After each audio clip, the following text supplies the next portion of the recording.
Big boss beauty Ashu రెడ్డికి సంబంధించిన case ఇప్పుడు టాలీవుడ్ లో సంచలనంగా మారింది. అంతేకాదు బిగ్ బాస్ ఫ్యాన్స్ ని అలాగే తెలుగు రాష్ట్రాలకి సంబంధించిన వాళ్ళని కూడా అశు రెడ్డి ఇంత పని చేసిందా, నిజంగానే ప్రేమ పెళ్లి పేరుతోని దాదాపు 9.5 కోట్ల చీటింగ్ చేసిందా, ఒక ఎన్ఆర్ఐని నమ్మించి మోసం చేసి అని చెప్పేసి అందరూ కూడా ఇప్పుడు భారీ స్థాయిలోనే చర్చించుకుంటూ ఉన్నారు. అసలు మనం ఫోన్ తీస్తేనే ఈ రోజు అశు రెడ్డి అండ్ మంగ్లీకి సంబంధించి 2 కేసులకు సంబంధించిన వీడియోస్ మాత్రమే వైరల్ అవుతూ కనిపిస్తున్నాయి.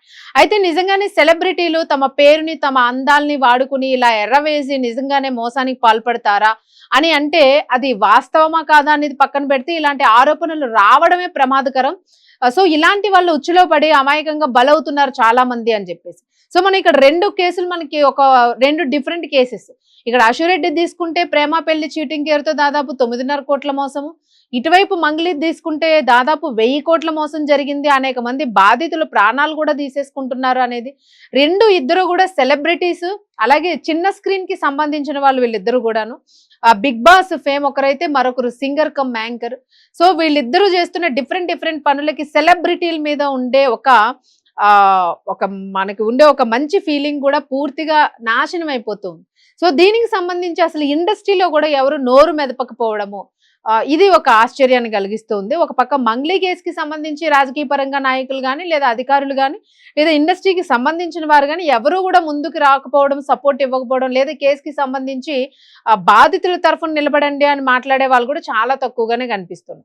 మరోపక్క అశు రెడ్డి కేసు అయితే సంథింగ్ కంప్లీట్లీ డిఫరెంట్. ఇప్పటి వరకు ఇలా సినీ ఇండస్ట్రీలోని నమ్మించి మోసం చేసి నీ కోట్లు కొట్టేశారు అనే ఆరోపణలు చాలా అరుదుగా విన్నాము, వినలేదో కూడా గుర్తు రావడం లేదు. బట్ మీరు ఎవరైనా వింటే దీని గురించి కామెంట్ చేయండి. But this is the big boss కి సంబంధించి కూడా ఫస్ట్ కేసు అని అయితే చాలా మంది అంటూ ఉన్నారు. ఇలా చేయడము ఎంత తెగించిందా అశు రెడ్డి అని చెప్పేసి. అయితే ఇప్పుడు అశు రెడ్డి కూడా ఈ కేసుకి సంబంధించి ధర్మేందర్ అనే వ్యక్తి ఎన్ఆర్ఐ అతనికి సంబంధించి ఈ మొత్తం డీల్ మొత్తం కూడా ఈ కేసు మొత్తం ప్రేమ పెళ్లి అని 2024 నుంచి కూడా ఆమె మోసం చేస్తూ వచ్చింది అని చెప్పేసి. సో పెళ్లి వచ్చేసరికి వాయిదా వేసింది అని. సో దీనికి సంబంధించి ఆవిడ పరువు ప్రతిష్టలకు భంగం కలుగుతుంది అని చెప్పేసి అశు రెడ్డి కూడా హైకోర్టుని సంప్రదించడం జరిగింది. నా పేరు ప్రతిష్టలు భంగం కలుగుతూ ఉంది, దీనికి సంబంధించిన ఆధారాలు ఏమైనా ఉన్నాయా లేవా అని కూడా ఎంక్వైరీ చేసుకోకుండా వెంటనే నా మీద ఎఫ్ఐఆర్ నమోదు చేసేశారు అని చెప్పేసి. తనకి పరువు నష్టం కలిగింది, కేసుకి సంబంధించి ఆధారాలు దొరికిన తర్వాత ఇవన్నీ ప్రాసెస్ అంతా చెయ్యాలి అని చెప్పి. అయితే అశు రెడ్డి తండ్రి కూడా చెప్తూ ఉన్నాడు, నా కూతురు ఇలాంటి పని చేయదు, నా కూతురికి దేనికి సంబంధం లేదు అని చెప్పేసి ఆయన కూడా తెలియజేయడం జరిగింది. మరి ఏ విషయంలోనే ధర్మేంద్ర తండ్రి కూడా ఆ కుటుంబం కూడా సేమ్ అలానే పోరాడుతుంది.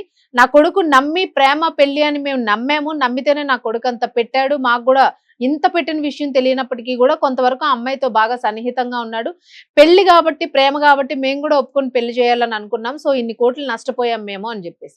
సో ఈ ఓవరాల్ డిస్కషన్స్ లోని అశు రెడ్డికి సంబంధించిన ఒక ఆడియో ఒకటి తాజాగా రిలీజ్ అయింది. సో ఇది ఇప్పుడు మరింత ప్రకంపనలు సృష్టిస్తుంది. అలాగే అశు రెడ్డి మీద నమోదైన కేసుకి, సో ఈ కేసుకి సంబంధించి ఇవన్నీ ఒక ఎత్తైతే ఈ ఆడియోలోన ఇప్పుడు వేణు స్వామి ద పాపులర్ ఆస్ట్రాలజర్, అందరూ ఆల్మోస్ట్ సినీ నటులకి దగ్గరుండి హోమాలు యజ్ఞాలు చేయించి పెళ్లిళ్ళు చేసి ఎవరు విడిపోతారు ఎవరు చచ్చిపోతారు అని చెప్పే వేణుస్వామి ఎవరైతే ఉన్నారో ఈ వేణుస్వామి కూడా ఈ కేసుకి సంబంధించి ఈ మనీ ట్రాన్సాక్షన్స్ లో లేదా ఈ సెటిల్మెంట్ లో వీటిల్లోనే ఆయన కూడా ఒక కీలక పాత్ర పోషించారా అన్న అనుమానాలు కలిగించేలాగా ఈ ఆడియో అయితే ఇప్పుడు ప్రస్తుతం లీక్ అయింది. అంతేకాదు దీనిలోన సీరియల్ యాక్ట్రెస్ ప్రవీణ అక్క అనే పేరు కూడా వినిపించింది. సో ప్రవీణ అక్క ఫోన్ లో మాట్లాడావంటే ప్రవీణ అక్క నాకు ఫోన్ చేశారు, ఈ సెటిల్మెంట్ ని నేను మే టార్గెట్ చేసుకున్నాను, నీకు 1.5 లక్ష ఇస్తాను నేను, తర్వాత నాకు మే టార్గెట్, మే తర్వాత నేను బాగా సెటిల్ అయిన తర్వాత మిగిలిన సంగతి చూద్దాము అని చెప్పేసి. సో ఇదంతా కూడా వేణుస్వామి అలాగే ప్రవీణ అక్క ఉంటారు, వీళ్ళిద్దరి మధ్య కూడా మనం సెటిల్మెంట్ చేసుకుందాము అని చెప్పేసి. సో ఇదొకటి. దీనిలో మళ్ళా ఒకవేళ నువ్వు వినకపోతే ఏం చేయాలో నాకు తెలుసు, నువ్వు నన్ను బాధిస్తున్నావు, నన్ను టార్చర్ చేస్తూ ఉన్నావు, అది మానసికంగా కావచ్చు లేదా ముందు ఆరోపించే లైంగికంగా అయినా అనొచ్చు, ఏదైనా చేయొచ్చు, సో ఇట్లాంటి ఆరోపణలు చేస్తాను నేను నీ అంతు చూస్తాను అన్నట్లుగా కూడా ఈ కాల్లో బెదిరించినట్లుగా మాటలు అనేవి ఉన్నాయి అని చెప్పేసి. అయితే ధర్మేందర్ ఏం చెప్తున్నారంటే 1.5 కోట్లు దాదాపు 9.5 కోట్లు నా దగ్గర దోచుకుని ఇప్పుడు 1.5 కోటి ఇస్తానని సెటిల్మెంట్ మాట్లాడడంలో అర్థం ఏంటి అసలు? 1.5 కోటి ఇవ్వడం ఏంటి అసలు? మరి మిగిలిన సొమ్ము పరిస్థితి ఏంటి? ప్రేమ పెళ్లిపోయి ఇన్ని సంవత్సరాలు 2018 నుంచి 26 వరకు నేను ఇన్ని సంవత్సరాలు వెయిట్ చేసి వృధా చేసుకున్నాను నా జీవితాన్ని. సో, మొత్తం నా దగ్గర ఉన్నదంతా దోచేసింది. సో, మరి ఇప్పుడు నా పరిస్థితి ఏంటి? దీనికి సంబంధించి ఆహ్, ముందు ముందుకు ఫర్దర్ ఇన్వెస్టిగేషన్ జరగాలి అని జెప్పేసి ధర్మేందర్ చెప్పడం జరుగుతుంది. ధర్మేందర్ యూఎస్‌లో సాఫ్ట్‌వేర్ ఇంజినీర్‌గా పనిచేస్తూ ఉన్నాడు. సో, ఈమె అందాలకి ఆయన పడిపోవడము, పెళ్లి, ప్రేమ అని ఇది నడవడం జరిగింది. సో, ఇది ప్రస్తుతము అశురెడ్డికి సంబంధించిన కేస్ డీటెయిల్స్. ఇది ఆవిడైతే హైకోర్ట్‌ని సంప్రదించింది. మరి హైకోర్ట్ ఎలా రియాక్ట్ అవుతుందనేది ఇంకా మనకు తెలియలేదు. ఇప్పుడు ఈ ఆడియో కాల్‌కి సంబంధించి తీవ్ర స్థాయిలో సోషల్ మీడియాలో విపరీతమైన చర్చ జరుగుతూ ఉంది. సో, అసలు ఏం జరిగిద్ది? నిజంగానే అశురెడ్డి ఇన్ని కోట్లు మోసం చేసిందా? నిజంగానే మోసం చేస్తే ముందు ముందుకి ప్రతి ఒక్కరు కూడా చాలా జాగ్రత్త పడాల్సిన పరిస్థితి. అందాలు ఆరబోస్తే ఇది నిజమే అని అనుకుని ఏ మగాడు కూడా పైసలు పెట్టి పోషించకండిరా బాబు అని చెప్పేసి కామెంట్ చేస్తూ ఉన్నారు.